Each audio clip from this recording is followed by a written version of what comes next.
સોલા ખાતે આકાર લઈ રહેલું શ્રી ઉમિયા માતાજીના આ ભવ્ય મંદિરનું ઉદ્ઘાટન દેશના ગૃહમંત્રી અમિતભાઈ શાહ અને ગુજરાતના સીએમ ભૂપેન્દ્ર પટેલના હસ્તે થશે।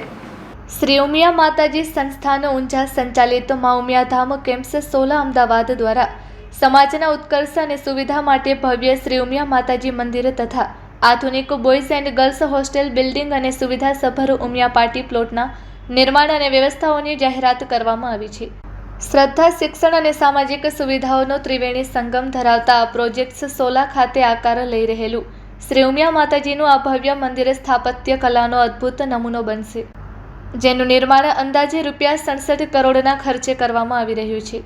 આ ભવ્ય મંદિર સંપૂર્ણપણે નાગર શૈલી પ્રમાણે બનાવવામાં આવી રહ્યું છે। મંદિરના બાંધકામમાં કોઈપણ જાતના લોખંડનો ઉપયોગ કરવામાં આવશે નહીં, તેના બદલે અંદાજે 2 લાખ ઘનફૂટ બંસી પહાડપુરના ગુલાબી પથ્થરનો ઉપયોગ થઈ રહ્યો છે।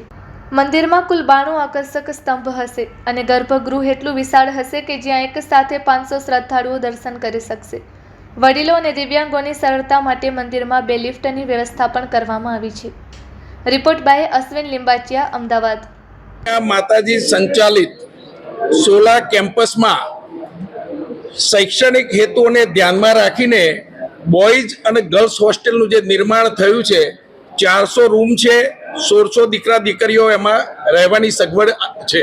એના લોકાર્પણનો કાર્યક્રમ 28 મે એટલે આ ગુરુવારે 3 વાગે રાખવામાં આવેલો છે। એસી ડોમની વ્યવસ્થા છે અને બધા જ મિત્રોને સમાજની અંદર અમે એક બધાને આહવાન કરીએ છીએ કે આવા ભવ્યાતિ ભવ્ય કાર્યક્રમની અંદર આપ સૌ ભાગીદાર બનવા અને એનો લાભ લેવા માટે જરૂરથી 3 વાગે પધારશો। આપ સૌને સંસ્થા વતીથી અમારું ભાવભીનું આમંત્રણ છે। અમારા કાર્ડ આપણને પહોંચ્યા હોય કે ન પહોંચ્યા હોય, પણ આ તમારા માધ્યમથી અમે આપ સૌને, સમાજના સૌને આમંત્રિત કરીએ છીએ। આપ સૌ પધારશો અને આના સારા સેવાકીય કાર્યક્રમના ભાગીદાર બનશો એવી આપ સૌને અમારી વિનંતી છે। આ લોકાર્પણ આપણા ગૃહમંત્રી અમિતભાઈ શાહના હસ્તે થશે અને એમની સાથે સહકાર આપવા આપણા સીએમ ભૂપેન્દ્રભાઈ પટેલ પણ જોડાયેલા રહેશે અને સાથે સાથે દાતાશ્રીઓ પણ જોડાયેલા રહેવાના છે। આપણે અહીંયા બહાર તમે જોઈ શકશો, મોટા ડોમની વ્યવસ્થા કરેલી છે। ડોમ અને આના પ્રોગ્રામ પછી ભોજનની પણ વ્યવસ્થા, ભોજન લઈને જાય એ મંદિર, જેમ બાબુભાઈએ કહ્યું તેમ આ મંદિરમાં રોડ ઉપર એસજી હાઈવેથી જતા આવતા લોકો પોતાની ગાડીમાંથી જ્યારે મંદિર તરફ જોશે ત્યારે સમગ્ર માતાજીની મૂર્તિના દર્શન કરી શકે એ રીતનું બિલકુલ આયોજન ગોઠવવામાં આવેલું છે।